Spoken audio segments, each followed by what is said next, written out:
So we will begin with role of marketing. As we all know, marketing is said to be the eye and ear of the business. It is the main important thing in the business because it keeps a business enterprise in touch with the changing needs and preference of the customer. So it is very essential for survival and growth of the business. And as we have discussed earlier, business aims at profit. So to make a sale, a customer has to be created. Creating and satisfying customer is mainly the job of marketing. So now, marketing is equally important at the macro level also. It contributes to the economic and social development of a nation in the following ways. So we will discuss about each of the point. So first is a nation's income is composed of goods and services which money can buy. So this in turn help to improve the real income of the people. Next is marketing contributes to national income and wealth. Business firms create and sell new products and services to satisfy human wants. As we have discussed many of the times that we in marketing, we have to satisfy each and every human's want. So to keep that in mind, we bring the products in our market. Third point is marketing generates employment. So how can we say that? A large number of people gainfully employed in the distribution of marketing. And in addition, marketing generates employment by increasing production and trade volumes. So marketing is a process where many people required, many workers are required. So it is a good opportunity for the workers to get employed. So marketing also generates employment.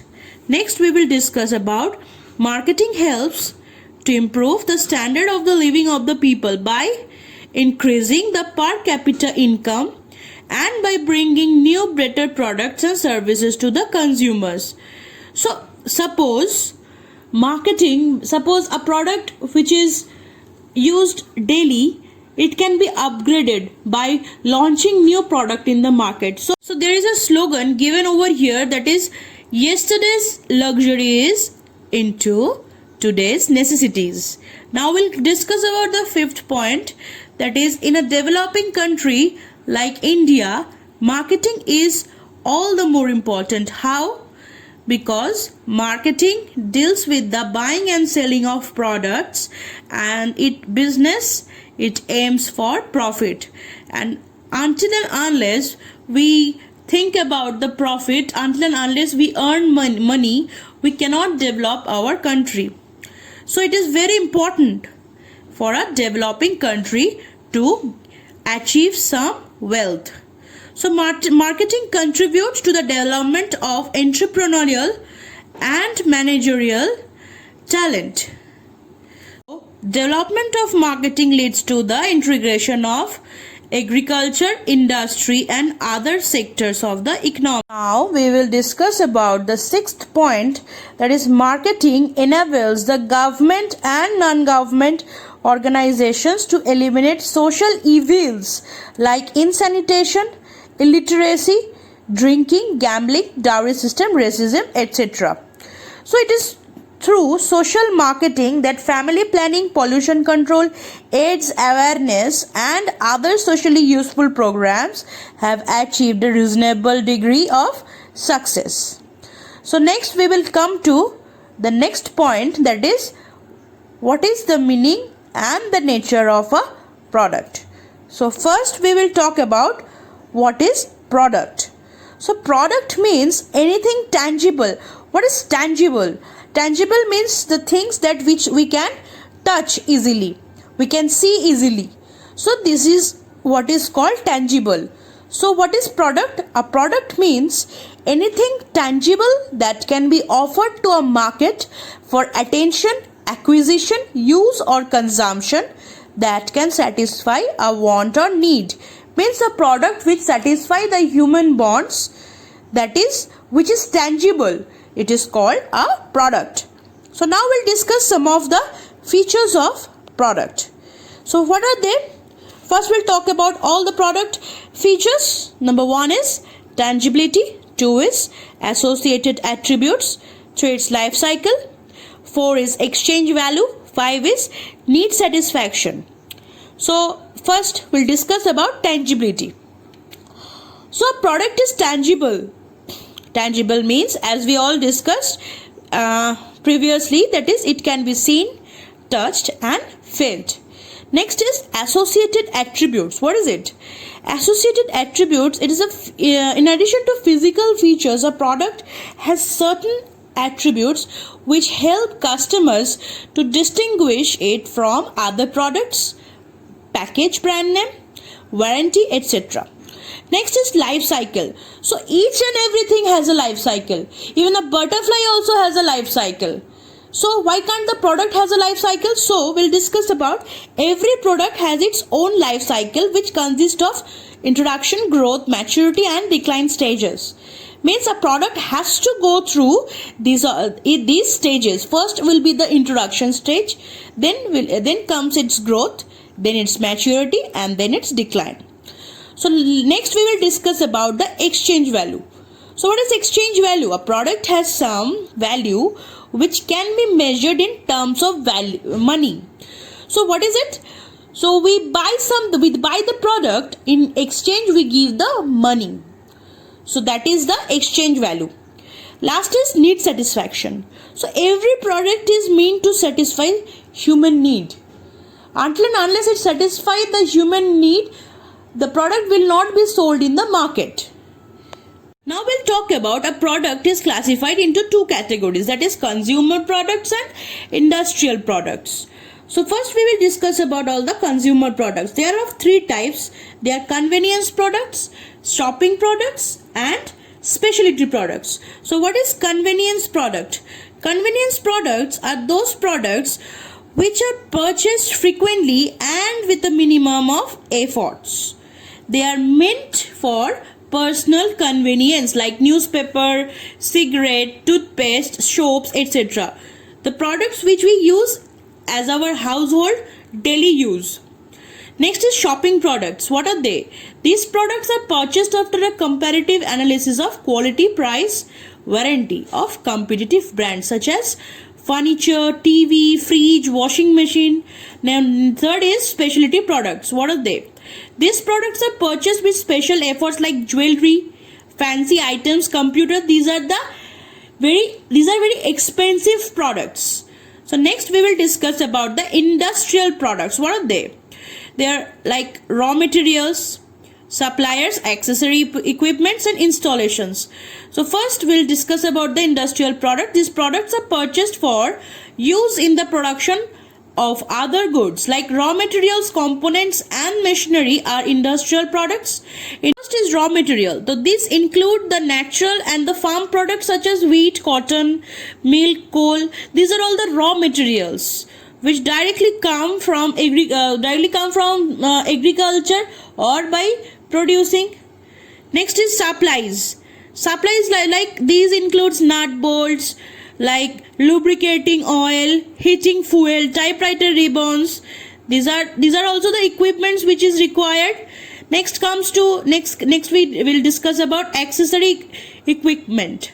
These includes like typewriters, calculators, small lathes, portable drills. Now next and last is installation. These also include the heavy machinery, factory side trucks, etc. Next we will discuss about the meaning and nature of service. So what is service? Service means an intangible act or performance that can satisfy some human needs and can be offered for sale. So what is intangible act? So tangible act, we have discussed that their act which can be seen, felt or touched. But in case of intangible act, this is some kind of act which cannot be seen or touched. Just it can only be felt. So the main features of services are as follows. They are like intangibility, perishability, inseparability and variability. So we'll discuss one by one. So what is intangibility? So we have discussed that intangible services which are intangible, they cannot be seen or touched. They have no physical shape, they are invisible. Next is perishability. What is perishability? Services which cannot be stored for future use. Like a bus having 45 seats and carrying 35 passengers. The 10 vacant seats cannot be utilized in future. So next is inseparability. What is inseparability? The services that are produced and consumed at the same time. The services cannot be separated from the service provider. Next is variability. The services which can rarely be standardized or made uniform, like a quality service which a waiter provides in a hotel or restaurant, may differ from a customer to customer or from one time period to another. Like when we first visit in a restaurant, we get a kind of service, and after the waiter knew us, we get another kind of service. So there is always a difference between a known customer, between special customers. There is always a difference. So next we will talk about some of the services which are classified into the following categories. So they are like financial services, insurance services, transport services, warehousing services, communication services, entertainment services, personal services, and repair services. So first is financial services. What are they? They are like bank and financial institutions provide financial services to their customers, like granting loans, depositing money, and also the utility functions are examples of financial services. Next is insurance services. What does the insurance services do? Insurance companies provide life insurance, fire insurance, marine insurance, medical insurance, and all types of insurance. Next is transport services. Railways, roadways, shipping, and airways, these are all the transport services for passengers and goods. Next is warehousing services. Warehouses and cold storages provide services to businessmen for the storage of goods. So next is communication services. So what are they? These services are like postal services, courier services, telephone services, All India Radio, Doordarshan, internet services are examples of communication services. Next is food and lodging.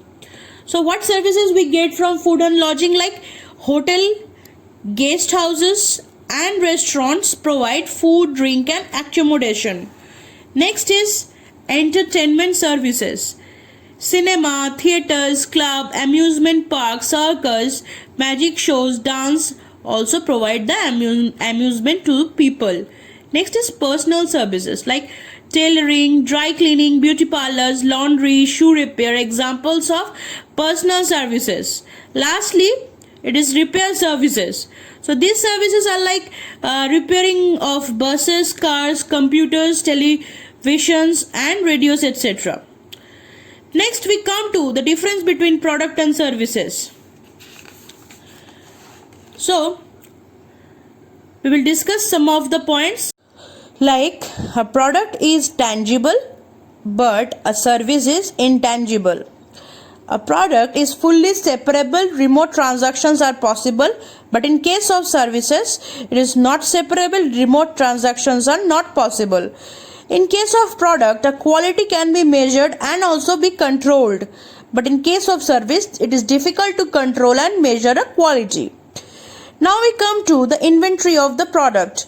It can be stored for the future use, but in case of service, it cannot be stored for future use. Next is sensitivity to time. But in product, there is a low sensitivity because soap can be brought in advance of need. But in case of service, it is highly sensitive because like doctors' services are needed when there is a patient. Like now we talk about risk. Product can be replaced. When a new product comes in the market, if it is very efficient than the previous one, it can get replaced. But in case of services, it cannot be replaced or delivered. Once the service is delivered, it cannot be replaced. Next, we'll talk about the customization.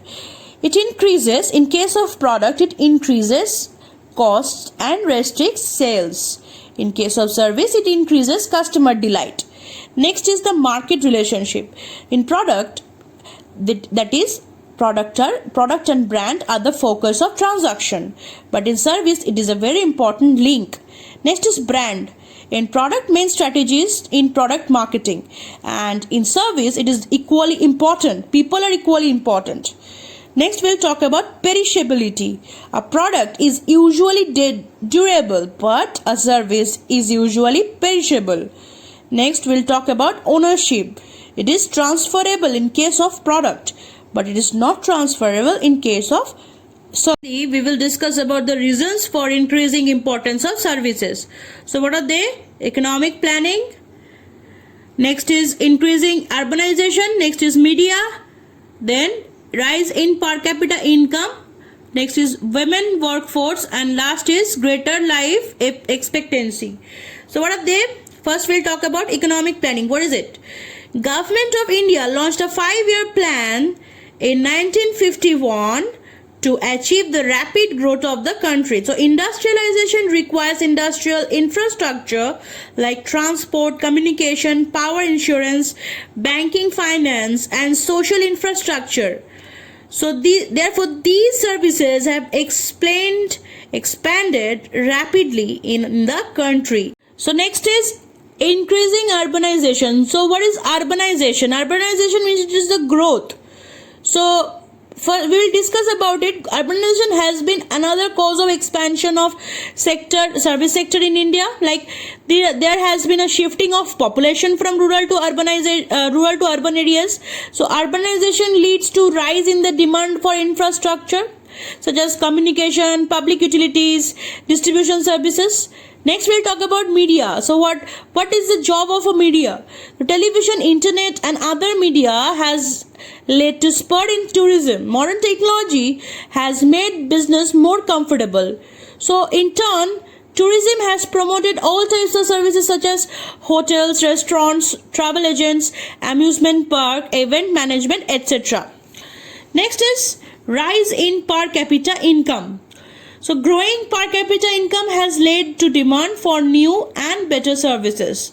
Interior decoration, garden care, beauty parlors, slimming centers, health clubs, etc. These are the examples of these services. Next is women workforce.